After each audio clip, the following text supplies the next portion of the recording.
Hello guys. So, gusto ko lang po ikwento sa inyo ang aking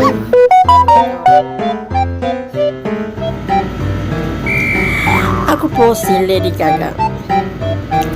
May anak po ako, 7. Lahat po sila, iba-iba po ang tatay. Hindi ko naman pinangarap guys na ganun ang aking maging buhay, pero yung talaga wala po makakalang kung ang destiny po mo ay masama. Hindi ko naman pinag-isihan ako ay nagkaroon ng 7 anak. Dahil para po sa akin, ang pagiging maraming anak ay iyon ang aking maging kayamanan.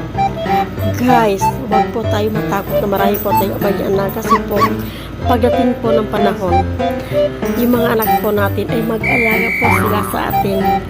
So, mayroon dyan hindi maganda ugali, mayroon dyan kaya ka nang iwanan. So, kaya pili lang tayo. Kaya the best po ang marami anak. Kaya, alam niyo guys, proud po ako sa akin sarili dahil mayroon po ako anak na 7 na kahit iba-iba po ang tatay ay masaya pa na kasi at least galing po sila sa akin dyan. Kaya guys, masabi ko, hindi man ako maging mayaman basta ako maraming anak. Di ba guys?